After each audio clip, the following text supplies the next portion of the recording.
welcome. Good then. Welcome to our forum. This is the fall forum. My name is Blake Billings. I'm the mayor of the resident council. It should be automatically recording. Yep, should be. Thank you. Yes. We are recording this just so everybody who couldn't be there tonight can watch it later. We have a bunch of people online, and for everybody online, there's a bunch of people here in person. So we appreciate everybody participating tonight. So my name is Blake Billings. The resident council here is John Ellis, he's our financial liaison, Annie Pond, she's our communications liaison, and Natalie Cottle, she is our campus liaison.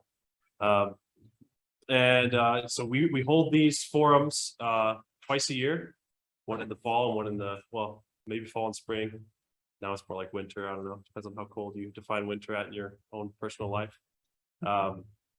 And these are for you as residents and us, we're residents as well, submitting our questions and getting answers from administration and just concerns that we have and talking about the things that are on our minds. So we appreciate all you guys participating tonight. So before I have a few things just to update you guys on resident council on what's been going on. We want to thank everybody who's been participating in our soccer league that we recently did. It was a smashing success. We had almost 100 kids participate in the league and sign up for the league. So it was great. We thank those in the 200 court who let us use their soccer field every Saturday morning, and it was great, and we had good feedback from it. We also want to thank everyone who has participated in our resident assemblies. We've been holding those every other month on certain issues here in the courts. And we appreciate all those who attended and gave their feedback and brought items to our attention as the resident council that we maybe haven't heard before, or just different perspectives. We're just trying to gather information so that we can really understand what people are thinking, what people are knowing, because we feel like there's been a breakdown of communication from the pandemic. We all kind of got into our own little holes, and now we're digging out and trying to become a community again. So we appreciate that. We're also wanted to say thanks for continuing to send in your concerns even when there isn't an assembly. Our emails are always available. Those should be on your bulletin boards and also on your newsletters that you get every month from your RAs. Send us any questions you have or any concerns. We really love hearing the concerns from the residents, so please continue to do that. And then we also want to thank everyone who came to the big block party that we had. It was a little different this year because we didn't have the bowl because of construction. So we did it in the 200 court and around in here. We had the pizza right out this door, right over here. It was great. And so we appreciate everyone coming out and having a good time and going around to the booths and doing all that. So we love being here. We love helping out everybody. And it's been a great semester, 6 months so far that we've been in the resident council. So we have gotten a lot of RSVPs today's meeting with a lot of questions about some of the recent happenings in the apartments. One of the main issues tonight that we're going to be talking about is the new construction, the closing of courts, as well as moving and all of that and things and concerns that we have. So we have to my right here, this is Jen Reed. Jen has been the director of University Student Apartments for some time, and she just got a new position. I'll let her introduce her new position as well if she would like to at the university as well. So we're happy that she's here for even a longer haul. But so tonight there's been tons of questions that have already been submitted. We are going to respect those who submitted those early, and we're going to let Jen answer those questions first. And then at the end, we'll open it up for more questions that you have after she has a chance to talk over some of the answers to those questions that were already submitted. We will end promptly at 8:30 just to respect everybody's time, but we will get as much in as we can until that point. So thank you very much. I'm going to turn the time over to Jen. Let everybody else come in. Yeah, please take the opportunity to grab more food. So this doesn't have to be a formal meeting. So keep eating. If you just arrived, feel free to grab food, have a seat. I'll stay sitting so the Zoom folks can see me and my face instead of my waist. So just otherwise I'd stand up and walk around. But My name is Jen Reed, and I'm the Associate Vice President now of Auxiliary Services. I've been Director in Auxiliary Services for about a decade and have been on campus for about 26 years. So I've been working with student apartments in some capacity for about 24 years. I used to do the assignments in the main office and assigned students apartments. So I got to know a lot of people that have moved on to illustrious careers since that time, made excellent friends. And in that 26-year career, we have talked about, looked at the feasibility of, determined the priority of family and grad housing for that entire time. So obviously, all of you who live in the East and West villages and the medical towers know that there have not been any significant upgrades in the quarter century that I've been working here. And family and graduate housing is one of those things in the Salt Lake market until about the last 5 years. The University of Utah wasn't sure that it rose to the level of priority to invest in because new construction for multifamily units or apartment style housing for students is much more expensive to build and operate than traditional dorms. But with the housing market changing in the last 5 years, and with a significant push, I think, from me and other administrators that have been working on this challenge for a long time, we finally were able to secure approval for permission to bond for a significant amount of money to build some new units. And I'll backtrack just a little bit that the Cedar courts, the Aspen courts, and the medical towers are not refurbishable. So there's seismic code issues that basically would cost as much to update as new construction, if not more, because of the cinder block walls. You can't do anything inside the wall, right? And then because of the utility infrastructure. So for those of you that have been here longer than a month, you have probably experienced either problems with your internet, your plumbing, your electricity, or your heat or air conditioning. And those problems are related to infrastructure that was built in 1960 for a good significant portion of the apartments, and then 1970 for the towers. So there's, I could go on about the issues we have with our existing buildings, but I think a lot of you that live here understand that, and we can go into more detail on questions on that. But I think just to address some folks that asked why do we need to close the towers? The towers are becoming nearly impossible to maintain. We are really hoping the plumbing infrastructure hangs on until next August. That's how bad it is right now. We have asked students to move just in the last 2 weeks because plumbing repairs cannot be done on some pipes that have broken and sprayed water all over their beds. If some of those were your friends, or if some of you are here, you know what I'm talking about. And so it's to the point now where we've got bands on bands on bands on pipes up there, and we're just hoping that we get to next year. I will own part of the fact that we haven't closed these buildings until now. As the director and in administration before that, the thought of closing without having anywhere to move folks into was really hard, right? Like we had to close the medical towers about 15 years ago to do work on a fire alarm system that we couldn't do while it was occupied. And so we had no graduate housing for those 2 years for single grads at the University of Utah. And particularly for international students, that is really hard. Nothing like it is now in the Salt Lake City rental market the way it is, but it was really hard.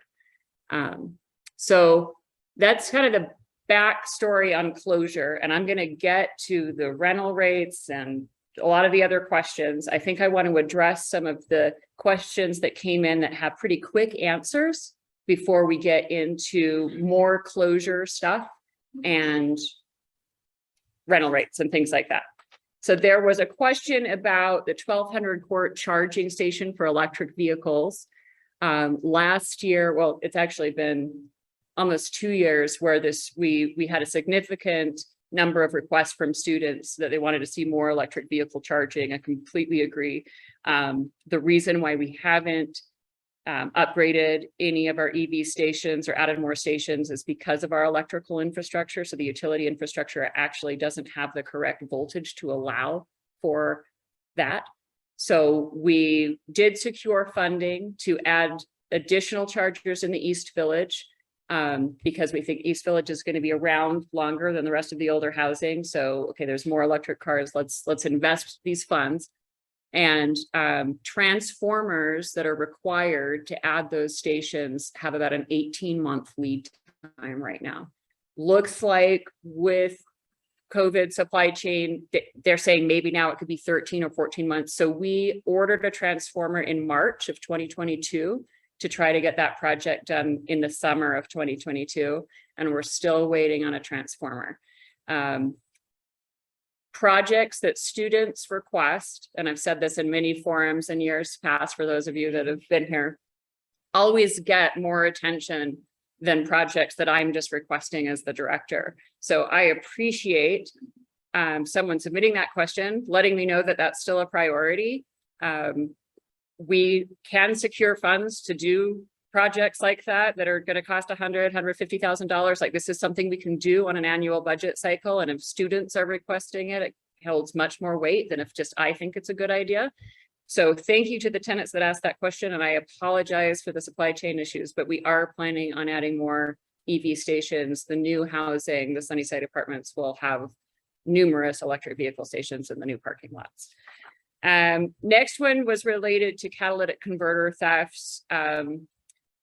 I'll just say that I don't have a solution to the catalytic converter theft problem that we've got in the Salt Lake Valley right now, but let me just say that it is a Salt Lake City problem. There was a recent story on KSL that Valerie and I saw on October 20th, where it's kind of, it comes in waves. So until the folks, usually it's a group of individuals that are kind of hitting the valley. Usually it's multifamily apartment complexes or universities where there's a lot of cars in one spot at once. They can take a converter off in about 30 seconds if they're skilled. And then at some point they get caught, go to jail, and either get released and do it again, or someone else thinks of this great idea and start doing it again. So that we're having a problem in the city right now. I think we had someone ask if we could have more cameras in the parking lots. I know we've addressed this in previous forums, but for those who haven't heard this, we don't have live cameras in our parking lots in the villages because of the utility infrastructure. So there is no fiber.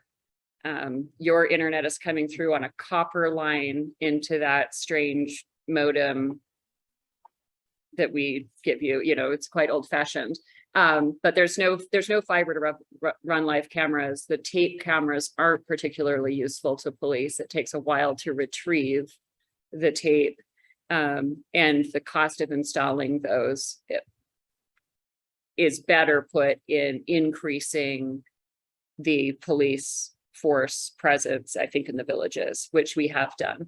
I will just say that Valerie is working with the chief safety officer's office on campus. His name is Keith Squires, to set some safety listening sessions for family and grad students. I think they're going to be doing, hello, come on in, make yourself comfortable, have some food. They're going to, I think they're meeting with different student groups all over campus, but they're planning on making a pit stop here, one or two, I think, right? So we'll get those on the calendar, and Keith can maybe better address what we could be doing to prevent those thefts, but I don't have a real good answer on those.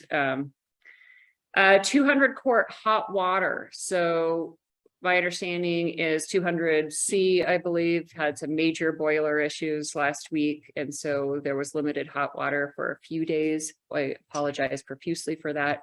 The Aspen courts are much like the medical towers.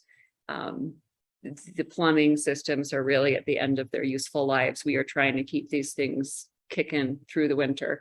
Usually those Aspen boilers start to have failures when it gets cold at night, and we have to do some adjustments. We've got some excellent mechanics that have been working on these buildings for most of their careers. They took apart the boiler entirely, put it back together. It seems to be functioning okay now. I would just ask, if you are ever having problems with hot or cold water, don't assume someone else is calling maintenance. Submit the ticket and they will do what they can to fix it as soon as possible. But we apologize for problems like that.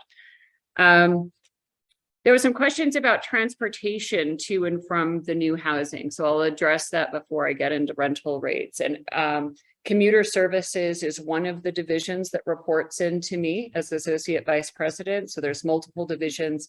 Auxiliary services consists of the business units on campus that do not receive any state funding.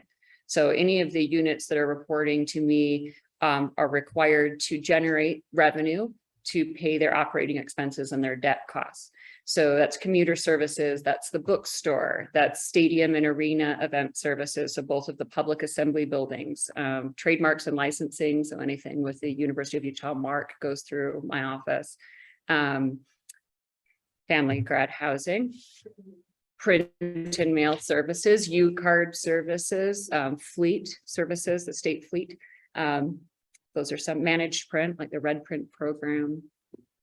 I think that covers it. Anyhow, commuter services is one of the divisions that reports into me. We are still determining what the shuttle schedule and or Uber-like van rideshare schedule looks like for the new housing. We understand that locating students that are working crazy hours at the hospital or in labs on the health sciences campus or main campus for all that matters. We understand grad students operate on a different schedule than undergrads, right? And the medical towers have been a very convenient location for students that are dealing at the medical school. We're going to have to provide different transportation from here than the current circulator routes that we've got. That will be provided. It will come with the rent. And we're still working out details of what that looks like. So I can't share the new routes, but or what it looks like, but that's the intention. Okay. So Sunnyside Apartments, the big buildings coming out of the ground. So as I mentioned before some of you arrived, about 4 or 5 years ago, we finally, as a university, determined to invest in family and graduate housing and attempt to replace some of the units that were built in the 60s and 70s. So we had multiple feasibility studies done. Like in my ideal world as director, it was to basically take a building down and put a new building up where the old buildings were, because what we heard from so many surveys over so many years when we were evaluating what was important to families and graduate students was the court style community. And then for the medical towers, it was a landing pad while I go to school that's affordable with no amenities. So we largely heard amenities don't matter, rent matters, and community space matters in surveys that we did for 20 years. So we secured a bond for $126 million, which is allowing us to build 504 apartments. That's about 280 graduate beds that we'll be renting by the bed now, and 285 family units. So we luckily were able to, we went through a design build process to try to get it. There's a reason why we did that delivery process, which is longer than this meeting, but to get it out of the ground as quickly as possible, we basically put it out to bid as the state of Utah and said, we have $126 million. It's all we can afford. What can you give us with this different scope that we want? Is what can you give us for that money? And so architect and contractor firms worked together to provide designs, and Jacobson Construction and VCBO Architects won the bid. And so we weren't really part of the design process per se of the new buildings. We gave a scope of what we wanted. So we need laundry services, we need community space, we need study space, which is something we've heard for years from both the single grads and families. And they went to work. Part of the bid was you have to be able to build this and all new utility infrastructure while keeping the other apartments running, which is one of the things that makes this a super expensive project. But it was very important to us that we didn't kick out 907 families all in 1 year to the private market. And so a phased closure for me was probably the most important part of this project. And that's super painful, I know, for all of you that are sitting here right now. And I think it's the best way to try to, I guess it's the way that we figured out to pay more for the new project and not kick everybody out at once, but hopefully lose some folks by attrition through graduation each year and then close some courts over time. We don't have a schedule of when the remaining Cedar courts are going to come down. And there was a lot of comments about why we didn't have that schedule. And I'll tell you why. We had a schedule for the first 4 courts that we were to close because we knew construction was happening and parking lots needed to happen. So that's 4 and 500, 3 and 600. We knew we couldn't close the medical towers until something was coming out of the ground and we had an open date because there would be nowhere for the single grads to go except for off campus. So we have tried to give you folks as much notice as possible, not less than 6 months for the other courts, but you folks have received the most notice at 9 months, with really as soon as we knew we had information to share with you about what your options were when we were closing. So I am hopeful that 9 months gives people time to think about their options. But I understand that it doesn't make it less painful for many of you. I want to apologize personally for the 700 court closure, which is actually somewhat of a surprise. I think everyone saw the Aspen court closures coming. And if you didn't, I apologize for those as well. Just in the last 2 months, that decision was made that a phase 2 new construction was on the docket. And they couldn't do that phase 2 without removing the 700 court as well. And so once we found that out, then it was part of the plan. And so we gave notice at the same time. The 700 court closing is actually going to help the remaining Cedar courts. So one of the problems that we have with keeping these open is we don't have parts for the air conditioning systems. They don't sell them anymore. They don't meet current code. So we're going to be able to salvage 96 units from the 100D building and the 700 building with that demo. And ideally, that's one of the limiting factors of keeping Cedars open. We can do some things in the Cedars to help some of the plumbing problems that we've had. We've been able to figure that out over the last decade, but the HVAC was the real problem. And so we've closed some units because we haven't been able to repair these, but now that we have 96, we'll have 96 or so spares, or maybe 90, because 6 will probably go out in the next year. We'll have some parts to get us through. Just to, I guess, finish on the phased closure schedule. Our intention is to have all of the Cedar courts closed by 2030-ish. So next 6 to 8 years. We think we can keep those open. We know there's some quality problems there. There is no major refurbishment that we can do. We may end up closing some basement units because we can't repair them. Some of you may live next to people or be in an apartment that's had the main go out under the kitchen floor, where we have to move someone immediately to a hotel and tear out the kitchen floor to get to the pipes that are in the cement. These things happen once a month around here. And those are $15,000 to $20,000 to fix, but we're fixing them still because we think it's worth it to keep that many units open. But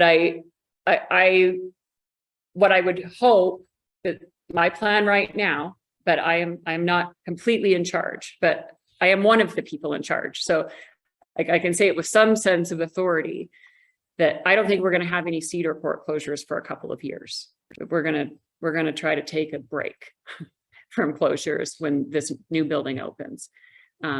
If something happens that a building fails, then we're going to have to reevaluate that.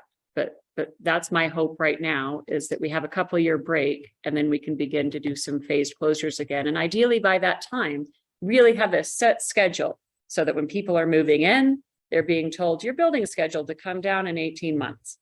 Or, you know, there's a, in 2025, it's this, in 26, it's this. So I'm hoping we'll have that. I think we can, that we didn't have with these closures, but I think we'll be better equipped with a plan.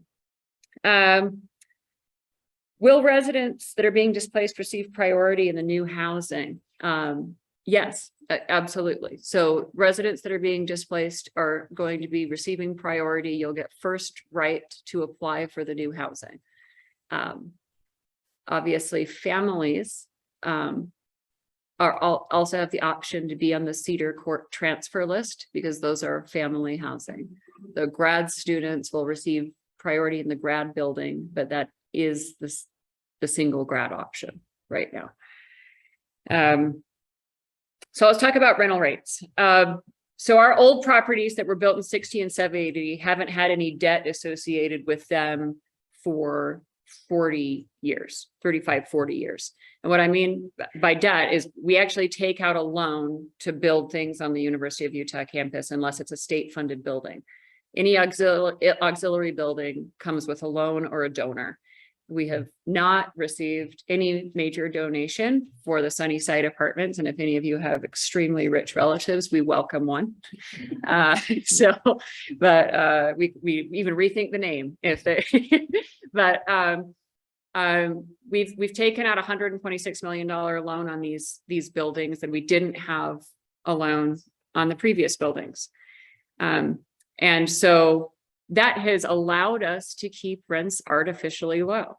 And I will completely own, as the director for the last 8 years, keeping those rates low. I go to budget meetings every March, debate about what the rental increase should be that we're notifying you of in April. And we have tried to keep it at 4% or below, because I think our units aren't necessarily more valuable than that. I think the experience is more valuable than that. But because my predecessor felt the same way, that, hey, there's no debt on these units. So basically, if we're increasing rent, it's flowing to the bottom line. Let's not do that to family and grad students. The problem with that, and the mistake in that decision that I helped make, is we're like 50% below market now. And that's great for you guys. It was great for me. I lived here in the 900 court. It was fantastic. But now we're building new buildings and we have debt, and we simply can't afford the debt payment charging artificially low rent. Housing and Residential Education has built new buildings. Now they've had some donors, Collert Village, Marriott Honors. They're building another wing of Collert. They're building the Sorensen Epicenter. They're charging as much or more than we're planning on charging in Sunnyside Apartments. And the reason for that is we have an outstanding bond on those properties and we have to pay for those bonds. My intention and administration's intention was to keep the rates at Sunnyside Apartments below market.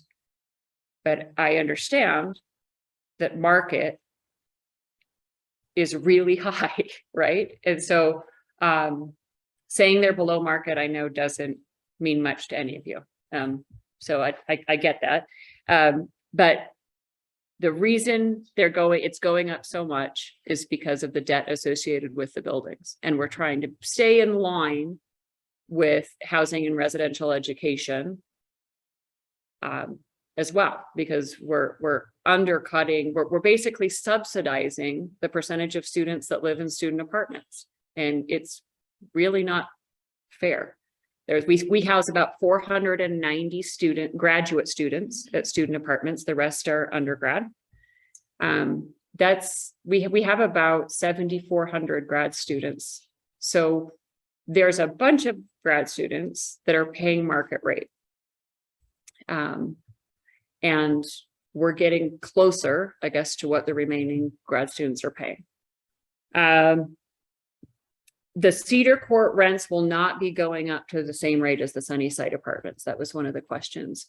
I did receive approval to post the draft budgeted rates for Cedar Courts, like we usually post it in April. We got those approved this last week. So those are on the website. It's a 5% increase. And it's still a draft because the budgets haven't been approved, but the Cedar Courts will not have the same rent. I know that was a question we got quite a bit. We also heard from someone who wanted to know if there's going to be any mixed use space like restaurants or grocery stores in this phase one.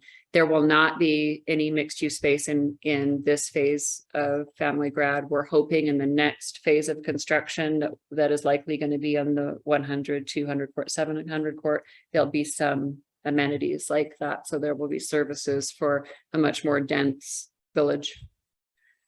So that's kind of an overview to try to answer some of the questions. There were a lot of similar questions. So rather than go through just the big long list, and now I'll open it up. I got some online. Okay. We'll go with those first. Yeah. First one, will there be a situation where in spite of being given priority, we will not get housing in the new student housing? The reason I ask is because if there's no 100% guarantee, then should I have a plan B? I see no situation where students that are being displaced would not get housing in the new student housing, where we're nearly doubling the number of grad beds that we have from Medical Towers. And for families, we haven't seen the demand come in for Sunnyside apartments for those that are being displaced for the new housing that needs anywhere near 280. So I don't see any reason to say that you wouldn't get an apartment in the Sunnyside apartments if you're being displaced and that's what you want to do. Here's another one that's not related to the housing change. I have a concern about transportation to the Student Life Center. With the new construction that's happening nearby, there's no parking available close to the gym. Additionally, there's no direct transportation from the villages to the Student Life Center, which makes it very hard to use. Are there plans to make a bus route directly to the gym? If not, how do we make that a priority? Great idea. First of all, we're taking notes here so that specific questions I could definitely run up the line and they won't get lost in the larger conversation. The shuttle routes and transportation that you all help fund with your tuition and fees are always up for discussion, right? So those aren't set in stone in anywhere, and they're here to serve students. So if there is demand for folks to get from the village to the Student Life Center area, and I completely agree with you, the parking over there is horrendous. We're happy to look at that. So I'll take that to Colin Simmons, who's the director of commuter services, and we could talk about it. I can follow up on that. Awesome. Yeah.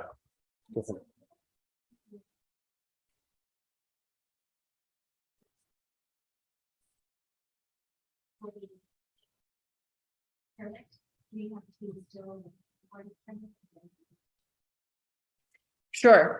So I think for this next year, it would be included in the rent, just like the village permits are now. I think we pay what, a $3 or $5 processing fee for the permit, $3 to commuter services. So we won't be changing that system for this year.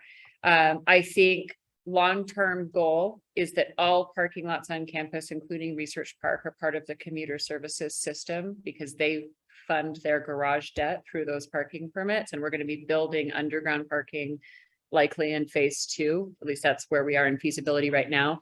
The parking for the new Sunnyside apartments will be surface lots adjacent to the building. They're tearing down the 300 and 600 courts right now, or well, they're doing hazardous materials abatement right now, and then are going to demolish those. And there'll be some large surface parking lots there, in addition to menu stalls around the building.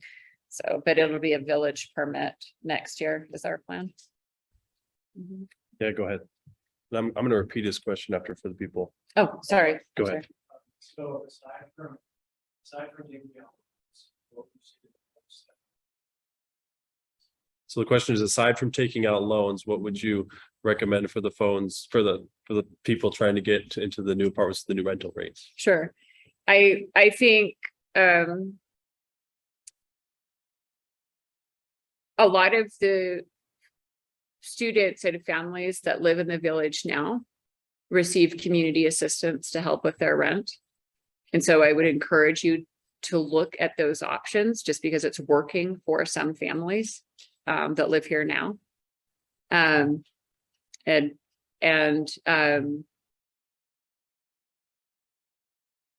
That's why, I mean, obviously I can give you the, you know, the scholarships and student aid spiel, but I think you know about that as a student. So I'm hoping that we can develop some scholarships and auxiliary services that are specific to students that are non-traditional, that live in our housing, much like housing and residential education offers to many of the students that are housed in the traditional dorms. We don't have something in place today, but I'm hoping that we'll have something in place for next year. I think I saw this. They're right there. I just, this is really, because we also have a lot of international students, we don't want to see financial bills and counseling on those students. And if you're in these positions, and then that should be secured first before the renting business. And I'm wondering how the students are going to go with this, especially students who are from that more benefits. Aids or scholarships are pretty relevant. So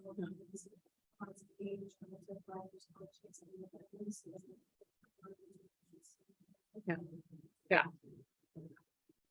I want to repeat the Sorry, question. the question is, what do we do for international students who don't have access to some of the same loans or scholarships or things like that that are more available to students that are nationals here? Sure.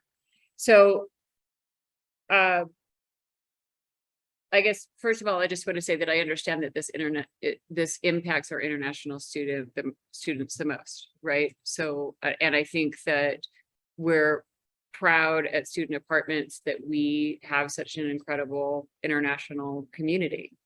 I think that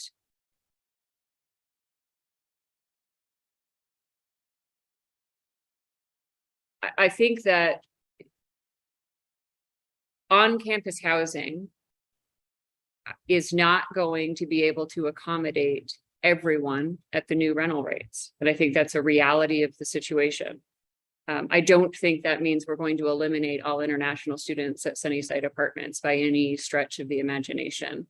But I do think there's going to be some people that can't afford to live on campus and are going to try and find alternatives in the market that may be cheaper. If you want to live in the vicinity of the University of Utah, though, in proximity to campus, I do not think folks are going to find a cheaper rate than even the rates that we're charging at Sunnyside Apartments. And I think that we're not housing all of the international students at University Student Apartments. We're housing 490 grad students. About 40% of them are international, which means 7,000 students are paying market rate rent right now somewhere. And so I think students have options. You have a choice not to live at University Student Apartments. I hope that you do choose to live here, because I think it's an amazing place to live. But the fact of the matter is at the new rates, I don't think everyone's going to be able to afford it. Nor do I think the University of Utah has a solution for every student who can't afford to live on campus, undergrad or grad.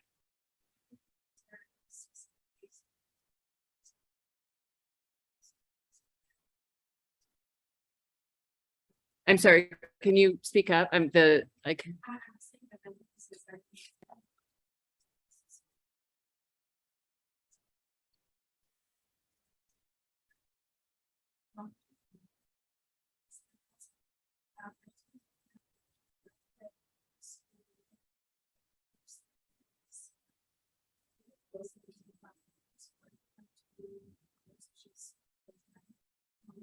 And that definitely have it up because they are but this is already one that is.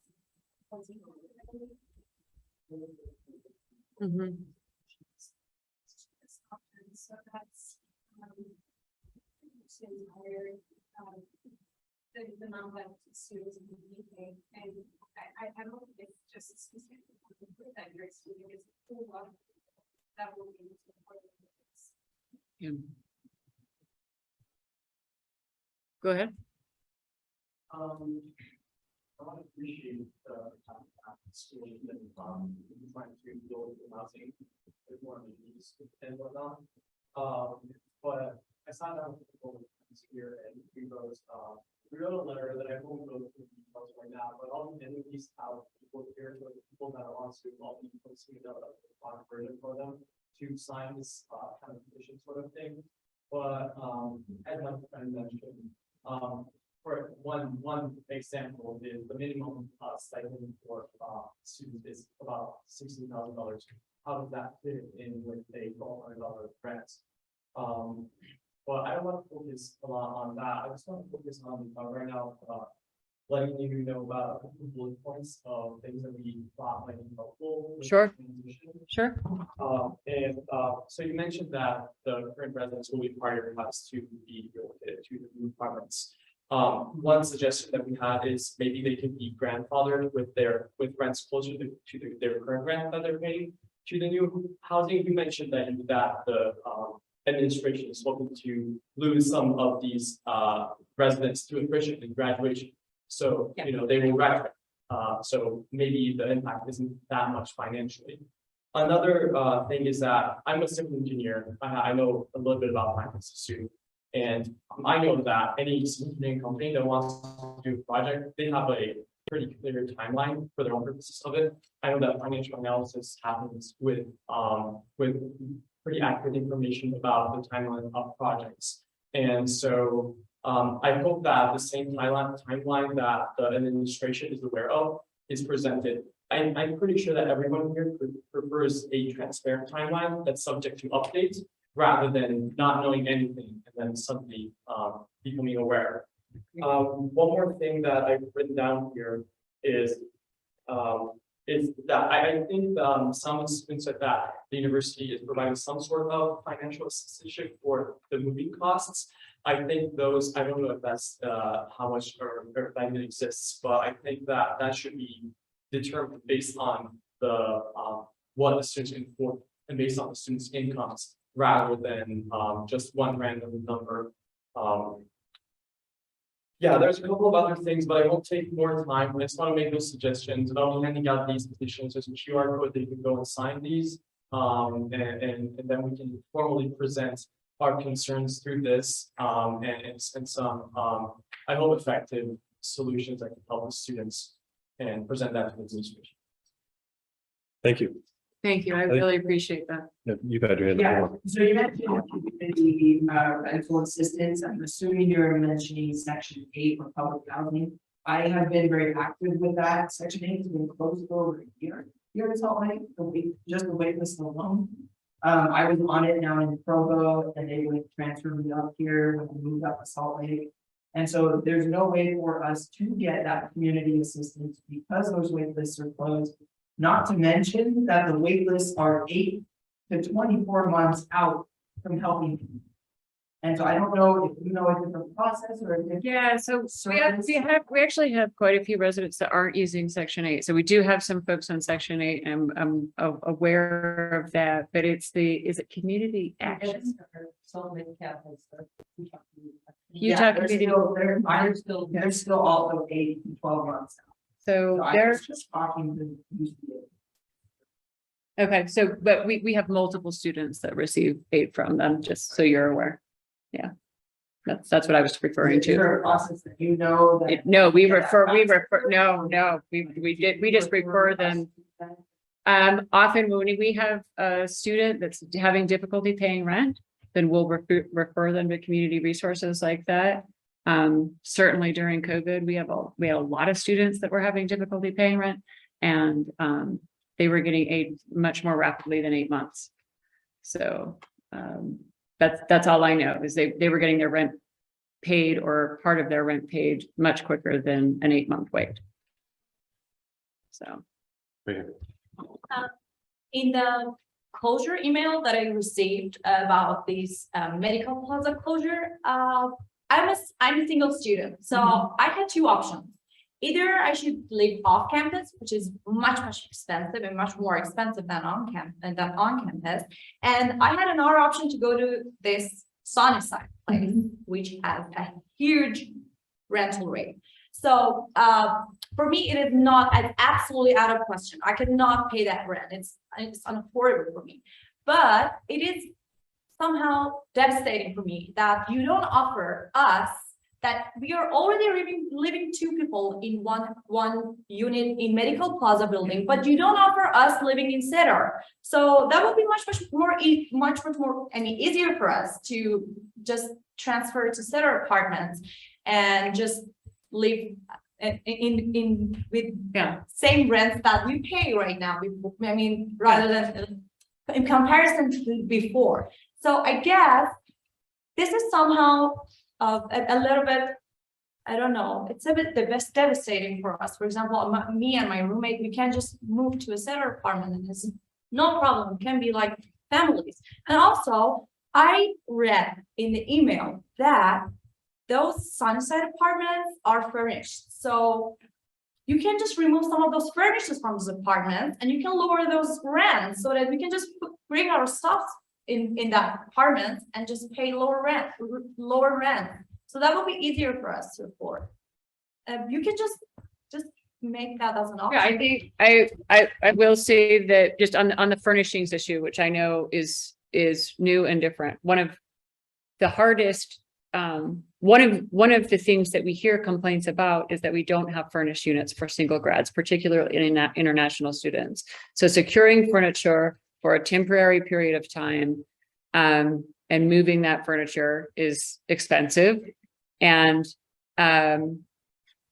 we have significant demand for furnished units.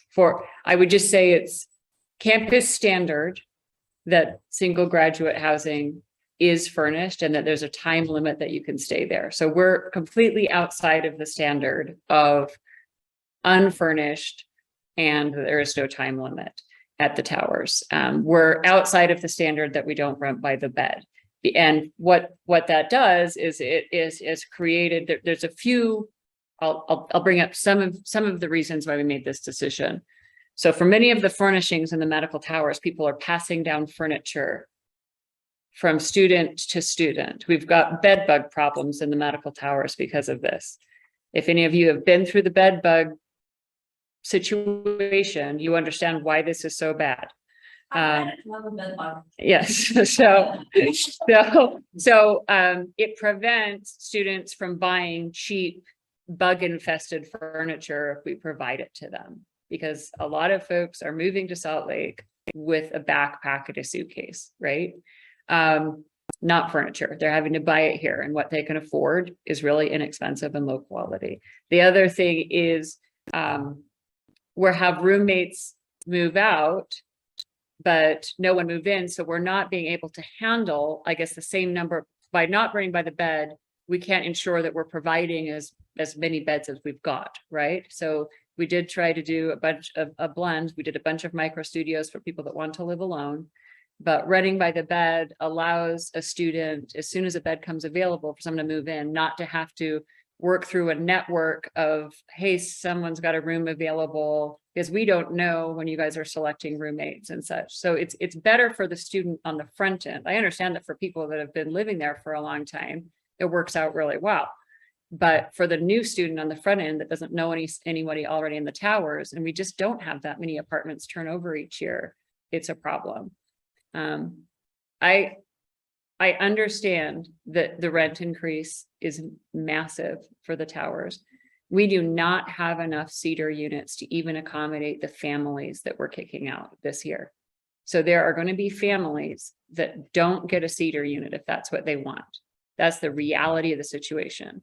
We've got 400 people on the Cedar list right now, and we're going to tell all of them, we're actually going to bump you, and we're going to give priority to families that we're displacing, right?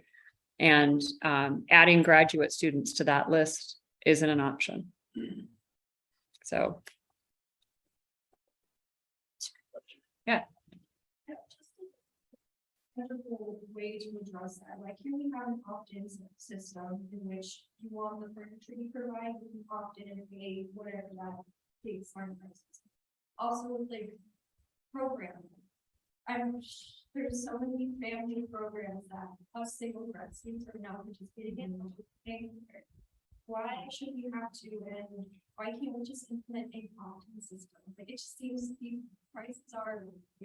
I will just say that I'll address the programming first, that the rent prices have nothing to do with programming. So our programming budget is less than $25,000 a year, and most of it gets refunded by ASUU. And you guys all pay student fees to the University of Utah that are funding these programs. So your rent isn't going to programs in large part.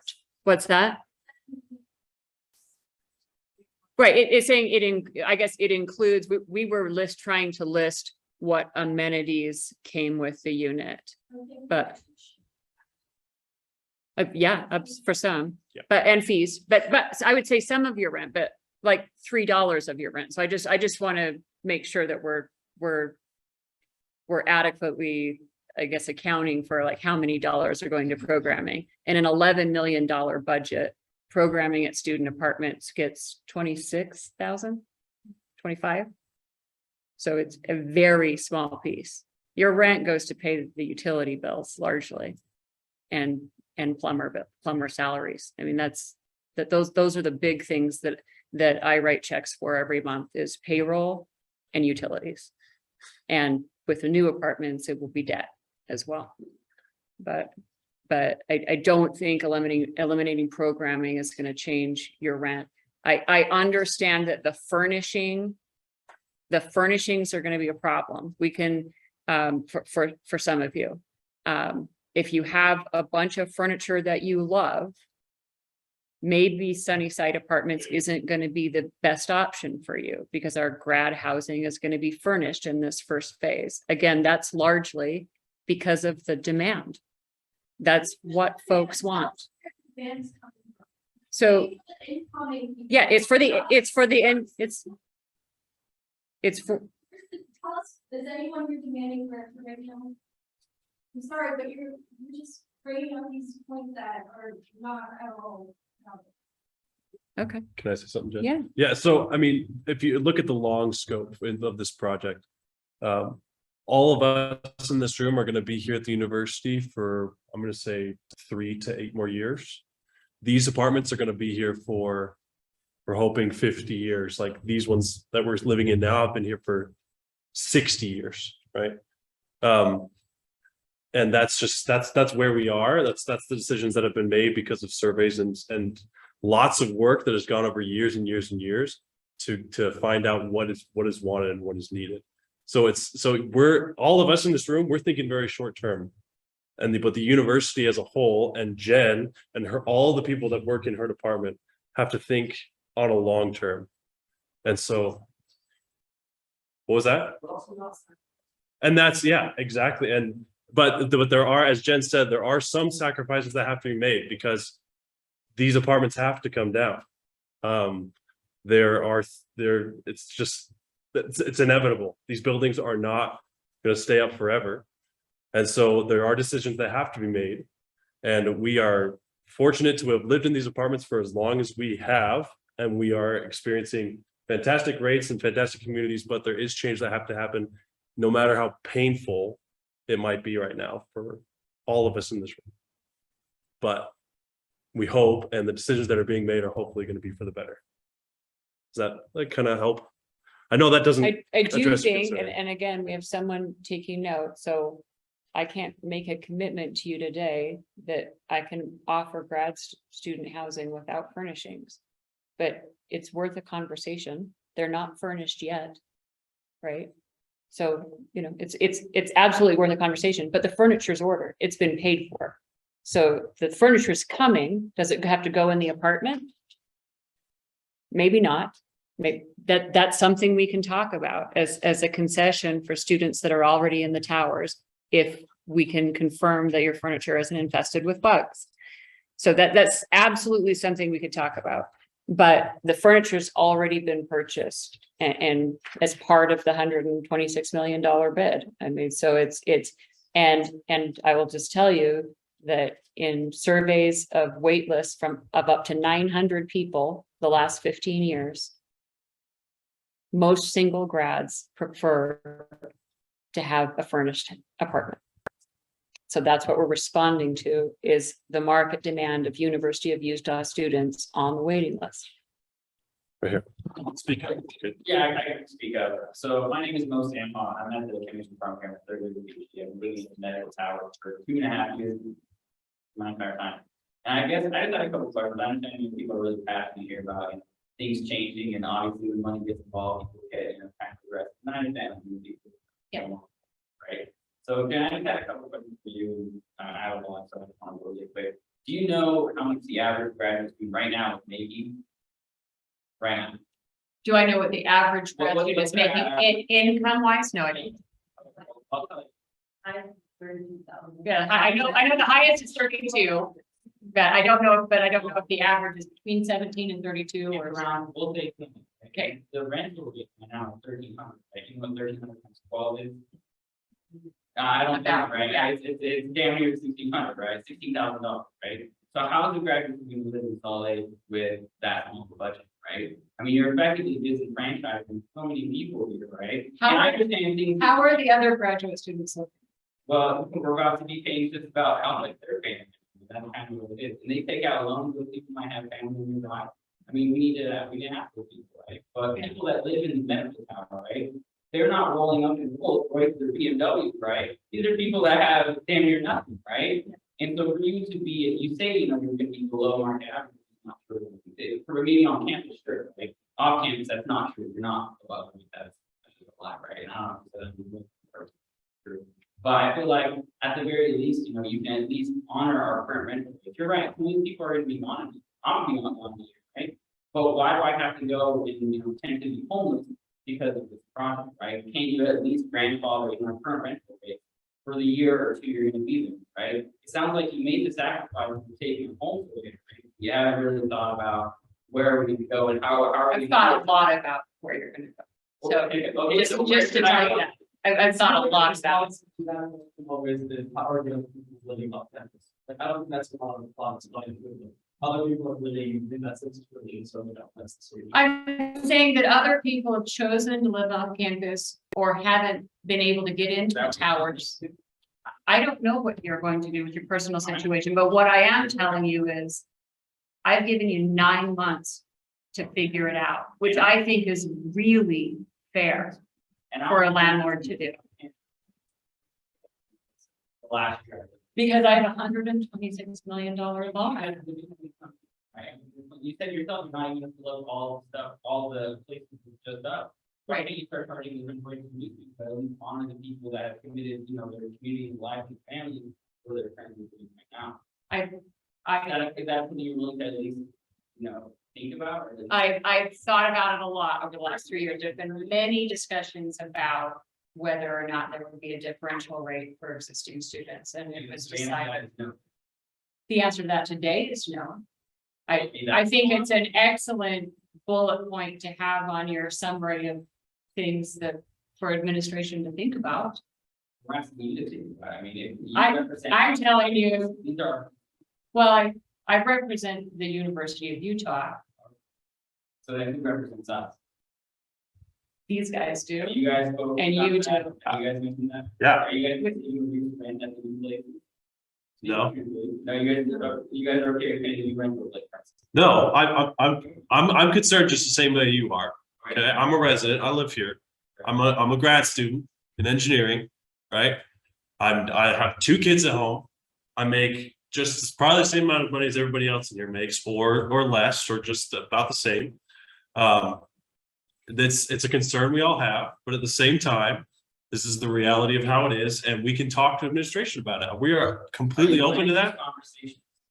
But this is how we start the conversation. Well, her answer seems to be no, so I'm asking you. My answer wasn't no. You My said answer, your beliefs no.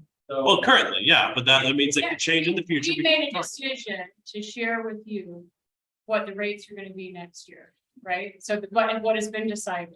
So now we're hearing the fallout of those rates, and Will there be actionable, discussions being made about? there will be discussions, and I can assure you, I'm on the docket for the academic senate and to meet with the vice president of academic affairs. My concern is for grad students that can't afford to live in Salt Lake City right now. We're losing students at the University of Utah because of the housing market, period.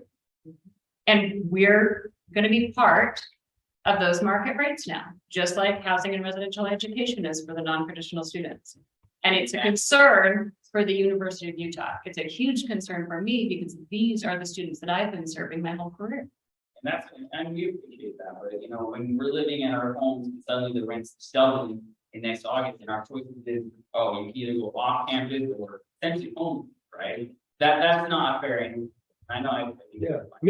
What was your name again?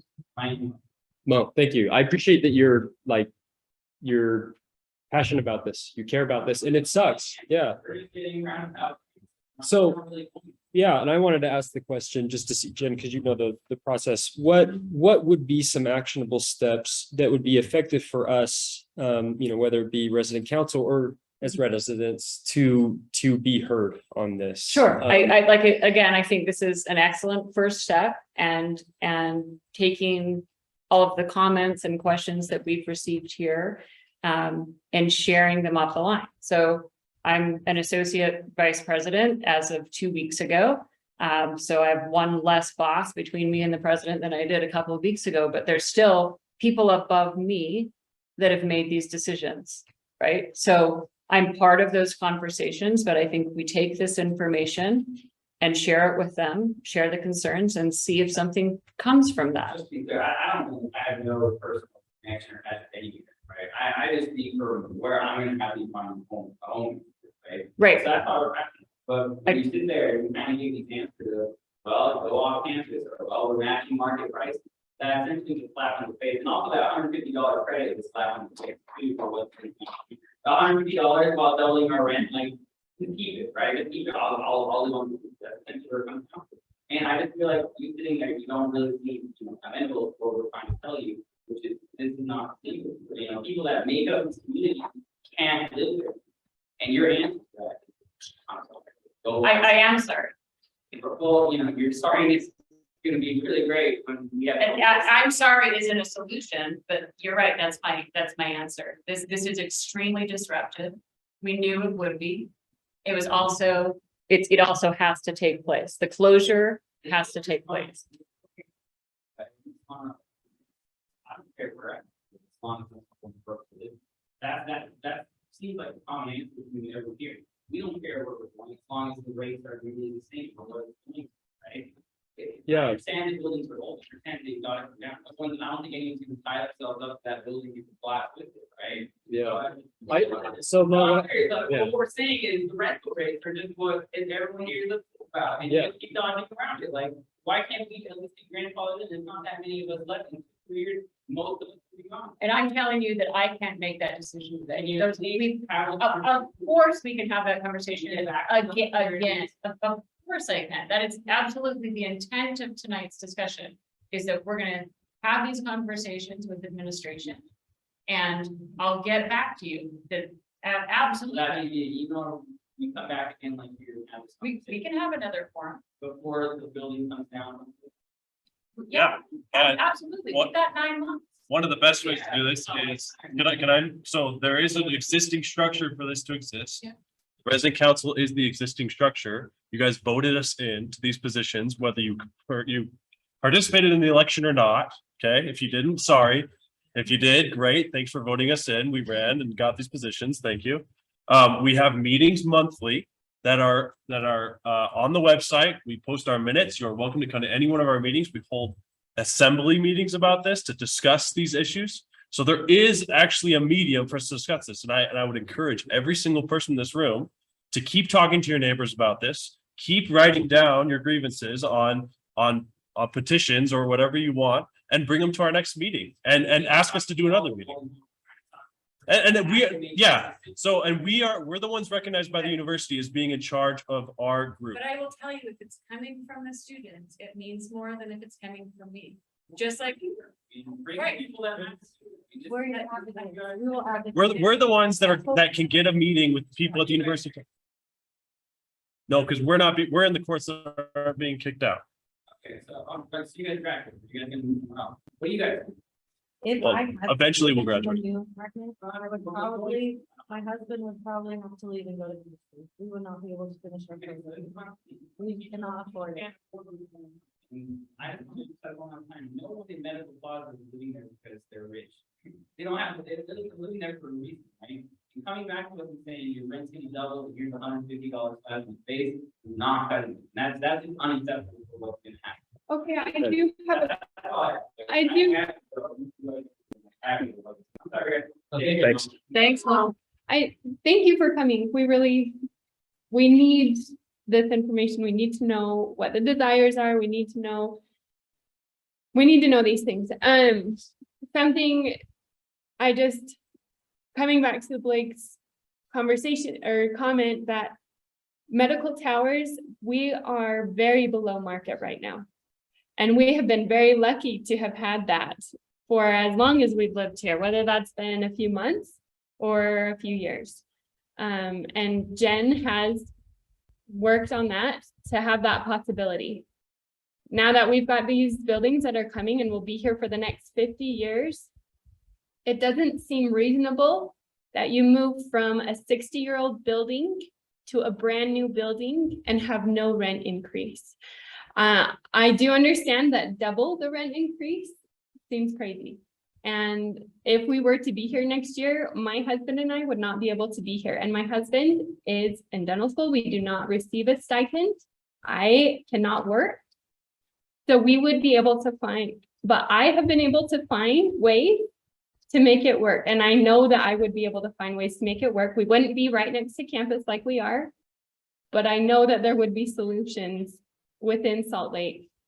Or outside of Salt Lake. Or outside of Salt Lake, which I know stinks, but there are, again, it kind of stinks that we're in this transition stage where there's a lot of sacrifices but the solution is bigger than our 2-year or 8-year stint here at the university.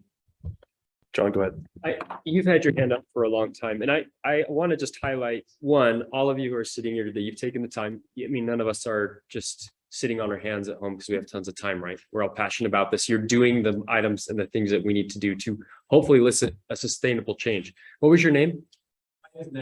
Mehdi? Dude, you're kicking trash, man. Like writing down that list and putting bullet points on it and making it so that we can send a survey out to people. That is excellent. And let's keep this rolling. I say, continue working with what you have. We can give that information to Jen for her to advocate and continue this conversation so that this doesn't turn into a nice pizza party that ends and we don't talk about it again. So Yeah, with that, make sure you email us so your list, please. yeah, So we can read those and we can get it out and have it on record. Yeah. Yeah, perfect. He was. yeah, you have your Go hand. ahead. Yeah, go ahead. So I just want to express your comment that you haven't been able to find a solution. You're part of this community, and you don't treat part of your community by saying, you will be able to find solution elsewhere. You provide the solutions. You have been able to find a solution. That doesn't mean that everybody else will be able to find a solution. That doesn't mean if you were to find it. Jen, can I quote you on what you just said, that the university is losing students because they don't have enough housing? That's what you said, right? Well, I feel like it's a recruitment issue. Okay, So I think many institutions, that when Valerie and I talk to our peers in the Pac-12, they have a similar problem, those that are living in housing markets that are so restrictive. Stanford, up at UW, Berkeley, same, UCLA, same, so they have family and grad housing as well. And because it's impossible for them to recruit students without providing some sort of solution. And this is what we've been arguing for years when they've been talking about tearing these buildings down and not replacing them. But largely they're not below market. So the others and there's a lot of that have sent all their grad students into the market. well, that's about that they said about it. Yeah. I agree. I agree. Yeah, what I'm saying is that they said, don't do it, and we said, no, we're not gonna do it. We're gonna keep providing housing. I learned from them, we don't want to do that, we want all these grad students that can, you know, be able to come here and contribute and get their education and live at a living wage, right? But a lot of universities have to under all of their family direction. We will not do that, can just spot for that for volunteers. Well, I appreciate that. Let me just make a couple of quick points then. You know, if it is a recruitment issue, if this university is going to get more students with more housing, it's the business. So a student is profit. So if the university is going to get more students and more profit, they can allocate part of that profit towards grandfathering these current tenants into their with their current rates or not even current rates, with reasonable rate increases to the new housing. That's my first point, and I will add that. The second thing is that you mentioned about the furniture. I want to touch on that. Yeah, yeah. You mentioned that a lot of students are going out and buying inexpensive furniture that are low quality. The solution to that is not providing high quality furniture at the higher expense. The solution to that is providing the higher quality furniture at the same low expense that they're paying outside to get local. If that's not what's being done, then I don't think that's addressing the problem at all. That doesn't do anything with the problem. That's my second point. Last point is that you mentioned that the university got loans for this project and there weren't any donors or anything. I wonder if the university has considered doing fundraising events, looking for donors to fund this kind of thing. I know that the loan has been issued right now for the project. Maybe the university should do fundraising events for providing financial support to grandfather these current tenants into the new housing with rates similar to what they have. There are tons of buildings on campus, I'm sure one of the ECHOs will donate for this cost. It would be nice if we all sent some emails to the echoes right now. Yeah.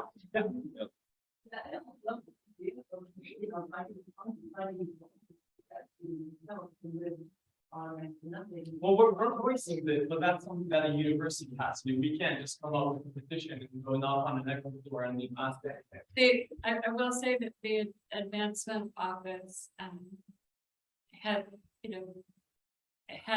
tried to solicit donations for the buildings. So there's a lot of construction on campus right now and relatively few donors that are interested in supporting.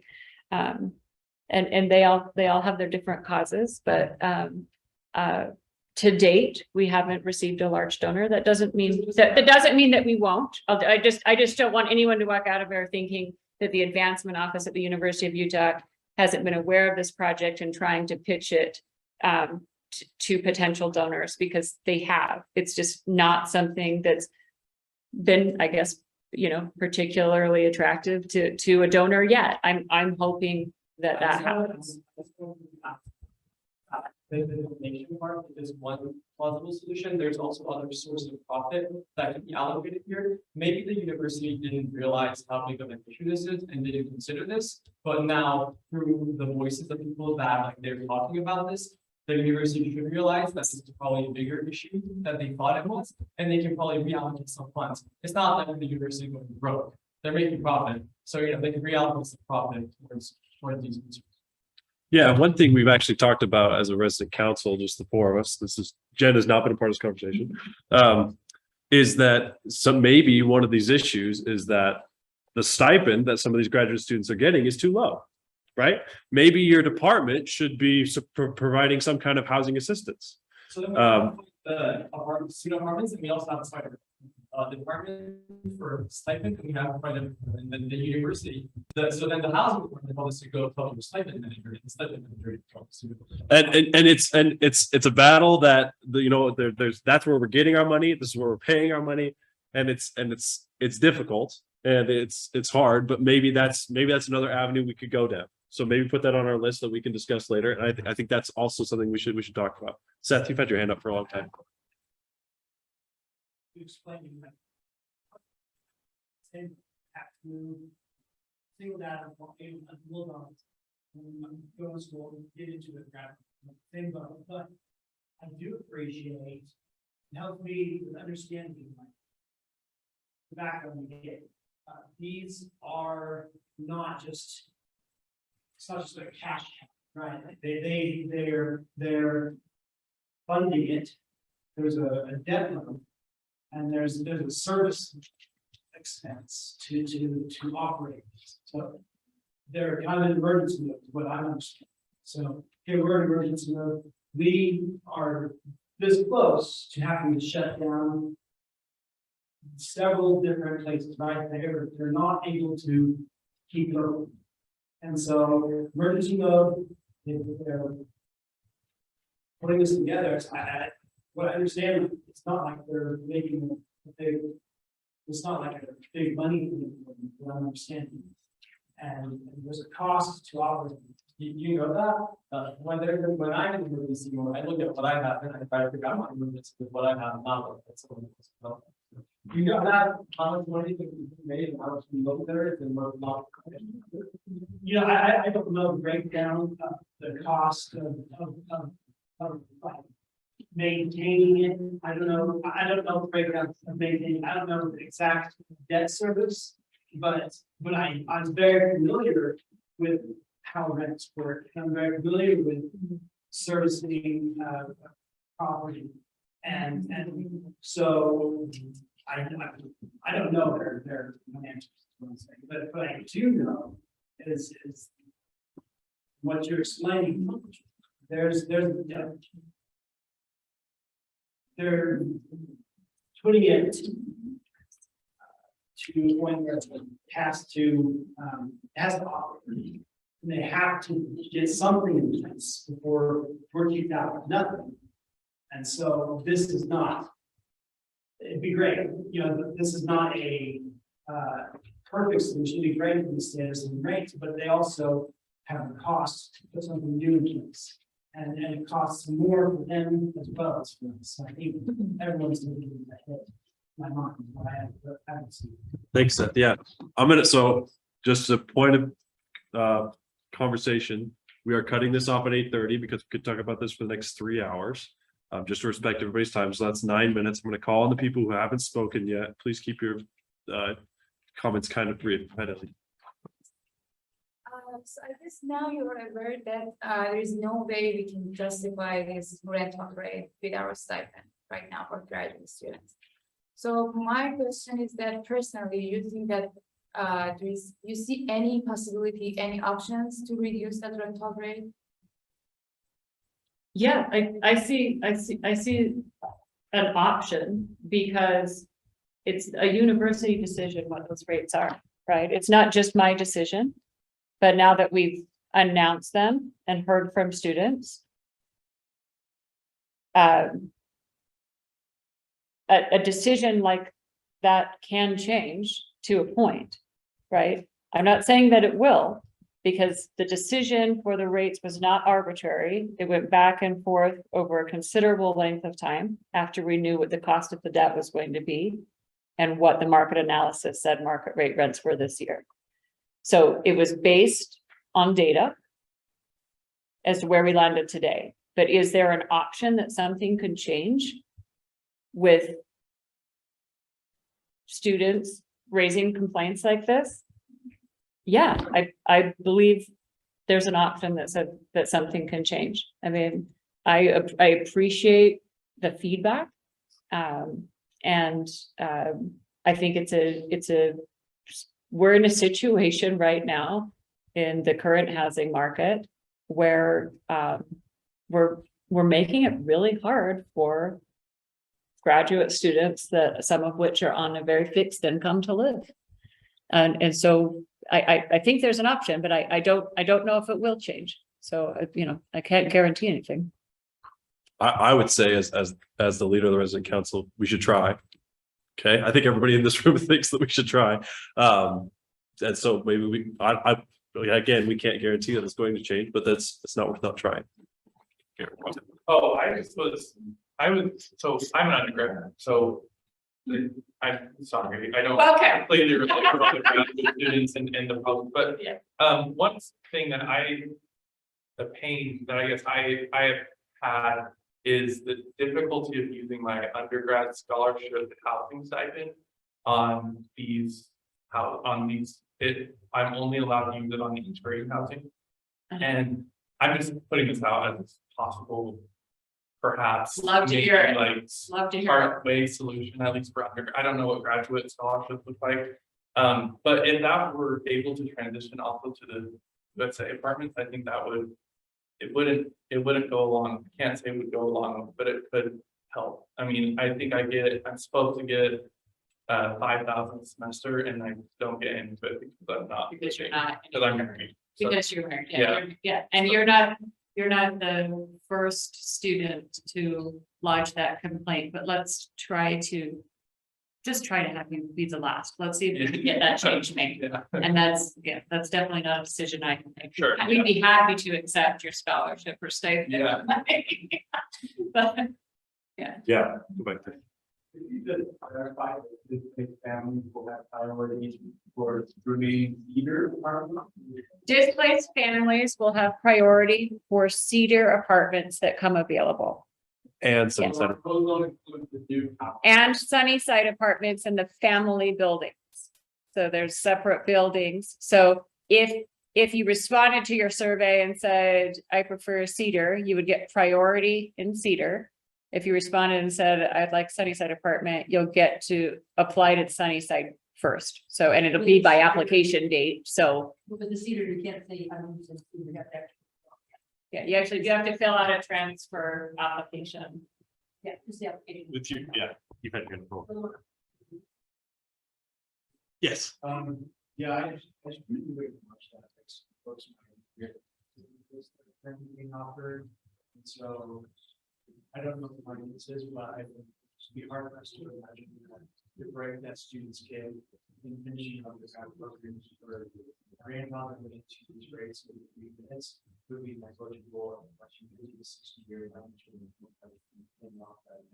I think it's an excellent point. I think that there's some data to be looked at of how many people are actually interested in staying. So again, we're gonna lose some by attrition, right? So it's not all 100 or what do we have, 240 students in the towers or something. Some of them are gonna leave anyway.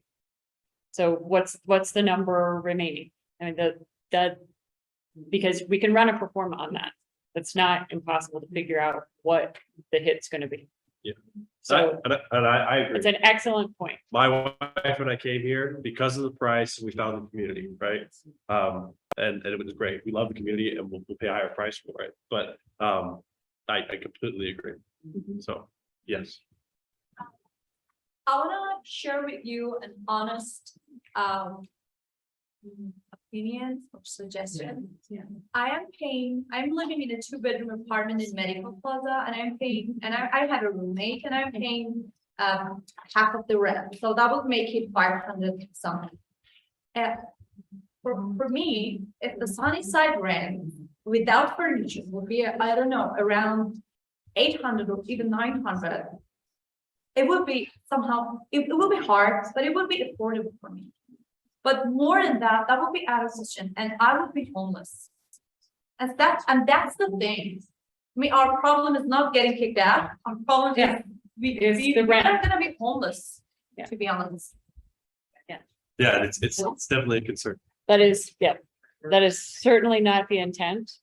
And, but I'm glad that we're having this discussion 9 months before next August and not a few months before next August and so that if something doesn't change with the rent, which we'll see what comes out of all of these conversations. Again, this is a first conversation. Notice went out and we're going from here. But then ideally, there's time for individuals to find a different option. So. And I think this is gonna be our last comment right here. Sorry, could you speak up? Yeah. Yeah. Since I'm gonna be the last comment, I just really wanted to appreciate you for making this response for us and being here at our ministers. I hope that all of us communicated that this is nothing personal, and it's just another of. Absolutely, it's really unsustainable. And I promise it's not personal coming from me either. Yes, I definitely understand that, but I just wanted to highlight the implications of students not being able to live in Salt Lake City, because as you said, and multiple people said, that the rents are just not possible, and the student housing is becoming impossible as well. And as someone who's working, over 50 hours per week, living off campus, outside of Salt Lake City, and it would just make my quality of life impossible. And I know that it's not just about me. I'm sure I'm one of many other people who are even busier than I am. I have family, even I don't have children, but there are many of the people here who do have children and have to take care of children. And I really want to emphasize as a university that preaches quality of life for students and wellness, it's really hypocritical for them to just be like, oh yeah, go ahead, start this project and we're not going to support you anyway. And to your point that you said earlier that you represent the university, I totally acknowledge that you hold a lot of power over all of us, and at the same time, as students, we all pay tuitions, and every single person that works in this university, including the president himself, work for us. So just really wanted to put that out there. And absolutely, I wouldn't be here without you. I'm also a student. I'm a grad student. I got my undergrad here. I lived in student apartments with my son as a single mother. I can empathize with your situation, and I very much appreciate you all coming out tonight to share your concerns. Changes don't happen without conversations like this. So we really appreciate it. I know the council appreciates you, and they are representing you well. Just know that your concerns will not they will go somewhere besides just me. So I'm not the end all here. I think the important thing is that we compile a lot of the information that we got tonight. I think Medi's going to send some stuff along, so the council for sure will have your information, and we'll have another conversation. So I appreciate everyone coming.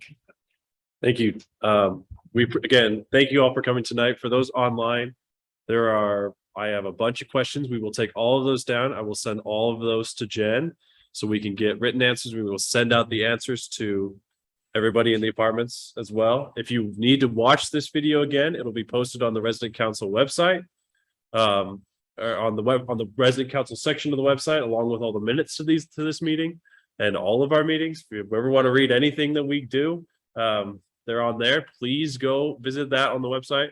If you have any concerns, please email us, talk to your RA, and they can get anything to us. If you want to go chat with me, I live in the building really close to the maintenance building in the top corner. Please knock on my door, or hit me up in my lab at school. That's where I am most of the time, so unfortunately. But thank you all for coming. We appreciate your time, and we appreciate your comments. We really do. And we will move forward with this. This is not the end of this, so have a great night. We are having a resident council meeting coming up here this Friday. So if you're interested in coming, it is at 1:30. 1:30. Yeah. Just in the front office. I mean, The building right behind the front office. Yep. You're welcome to come. Thank you, everyone.